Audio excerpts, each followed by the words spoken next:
Palmeiras anuncia zagueiro Bruno Fux por empréstimo até o final do ano, vindo do Atlético Mineiro na troca com Caio Paulista. E ainda prospecta jogador lá na MLS, também um defensor bastante desconhecido do mercado brasileiro. Por isso que o torcedor continua se perguntando: cadê o camisa 9, aquela posição obrigatória? A equipe segue prospectando reforços no mercado para outros setores. Apresentou um zagueiro e está buscando mais um cara para esta mesma posição. Se você, com essa chegada de reforços do Palmeiras, Bruno Fux anunciado, Palmeiras de olho, um zagueiro lá da MLS, ainda tem essa história aí de camisa 9 rolando e tudo mais, é o seguinte: começar com o anúncio do zagueiro que foi envolvido nesta negociação, que teve Rony, que foi para o Atlético Mineiro, que foi um valor abatido lá atrás daquela compra do Paulinho. Palmeiras tentou valorizar o Rony, não conseguiu, fez pouco caso de várias outras propostas, principalmente de última hora do Vasco da Gama. O Rony acabou indo para lá. Mas aí você pergunta, Facincani, mas esse acordo do Bruno Fux não tem a ver com o Caio Paulista? Não é uma troca dos dois jogadores? Sim, mas tudo isso casado também na história do Rony, em que o Atlético pagou um preço menor do que o Palmeiras esperava em outras propostas e até tinha recebido pelo jogador, aquela do Al Rayyan do Catar, outros clubes aqui no Brasil que sinalizavam em pagar mais, mas tudo isso estava embutido nessa história que começou lá com o Paulinho. Então, com esse acordo, para não desatar vários nós, não complicar a situação, o Rony foi pro Galo, liberou essa troca do Caio Paulista, lateral esquerdo, para ir lá para Minas Gerais por empréstimo até o final do ano, da mesma forma que o zagueiro Bruno Fux chega ao Palmeiras também por empréstimo até o final desta temporada, e ambos com seus preços fixados para compra. Tá bom? Não é uma obrigatoriedade de compra, e sim uma opção de compra. Se o Bruno Fux for bem, Palmeiras vai lá e tenta executar o valor que está no contrato. Da mesma forma, o Caio Paulista lá do outro lado. Mas quem é o Bruno Fux? Que zagueiro é esse? Vai ajudar o Palmeiras? Não vai ajudar? Zagueiro de 1,90 m, destro. Mas o Abel não tá procurando um zagueiro canhoto? Calma, que ainda tem a história do zagueiro canhoto. O Bruno Fux, pra quem não se lembra, foi revelado no Internacional. É um zagueiro técnico, tá? Não é um zagueiro ruim de bola. Foi vendido para o CSKA da Rússia.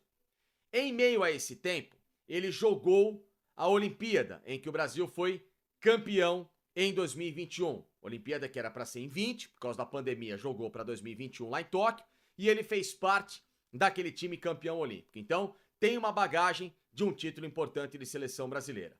Porém, quando voltou ao Brasil para jogar no Atlético Mineiro, começou muito bem a trajetória dele e, de repente, o jogador acabou perdendo intensidade. Lá em Minas Gerais, e para quem acompanhava também os jogos do Atlético Mineiro, era notório ver, e essas são as informações e também a minha opinião, de que o Bruno Fux era um jogador que precisava de mais pegada. Sabe quando o ambiente no Atlético Mineiro já não era mais favorável ao jogador, não sentia tanto as responsabilidades nos jogos, enfim, faltava aquele peso, aquela bagagem, aquela característica de zagueiro em momento e em jogo grande. Então, por isso que quando chegou o Cuca, foi feita a avaliação de que o Bruno Fux, para a característica que o Atlético espera montar de elenco em 2025, não servia mais. Por isso que o Palmeiras enxergou essa opção, da mesma forma que o Caio Paulista tinha esses mesmos problemas, só que ainda pior. Caio Paulista é um jogador muito mais fraco, muito mais limitado que o Bruno Fux. Então, pra mim, o Atlético faz um péssimo negócio ao levar o Caio Paulista pra lá, e o Palmeiras pode ter um bom zagueiro para tentar recuperar por aqui. Então, é apenas uma daquelas chamadas oportunidades de mercado que eu não vi com maus olhos, tá? Vamos ver como ele se comporta. Pode ser uma espécie de Luan, um zagueiro técnico, só que Luan com muito mais atitude, e é isso que se espera desse jogador até o final do ano, para se revezar nas posições ali junto com o Gomes e também o Murilo. Agora, quem é esse tal de Mikael?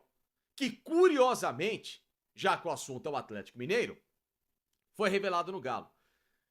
Pouquíssimas vezes entrou em campo no profissional do Atlético, entre 2021 e 22. Um jogo de Campeonato Brasileiro e um jogo de Campeonato Mineiro. Logo, foi vendido para a MLS. Ali se desenvolveu, também na base do Houston Dynamo, e depois, nas últimas 2 temporadas, conseguiu a titularidade. Eleito um dos melhores zagueiros da atual temporada da MLS, o Houston parou na fase de playoff, eliminado pelo Seattle Sounders, nos pênaltis, e terceira melhor defesa da competição, com ele sendo o destaque. A proposta gira em torno de 5 milhões de dólares por este jogador de 24 anos. O que eu penso?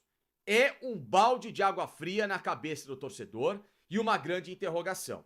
Porque tudo bem, o Bruno Fux ainda tem um know-howzinho, jogou no Inter, depois foi embora para a Rússia, aí foi para a seleção brasileira, campeão, então ainda tem um pequeno currículo. Mikael, nenhum currículo. Ah, porque ele foi destaque no Houston Dynamo. Pera lá, não é nenhum dos melhores times da MLS. Ah, a terceira melhor defesa, também não quer dizer muita coisa. É uma grande interrogação e uma grande incógnita para este momento em que o Palmeiras, repito, precisaria de zagueiros de peso. E ainda mais gastar 5 milhões de dólares de um orçamento que o Palmeiras poderia, quem sabe, dobrar o valor e ter trazido o zagueiro canhoto, porque essa é a característica do Mikael, o zagueiro canhoto, o Valentim Gomes, do Vélez, campeão argentino, que ficou próximo de acertar com o Cruzeiro, mas que, no final das contas, a negociação não deu muito certo. Era só pagar o que o Vélez queria e trazer o jogador. Baita de um atleta, potencial de seleção argentina, e o Palmeiras vai, mais uma vez, apostar em um atleta da MLS e desconhecido do público brasileiro. Pode chegar aqui e jogar pra caramba? Claro que pode, futebol é assim.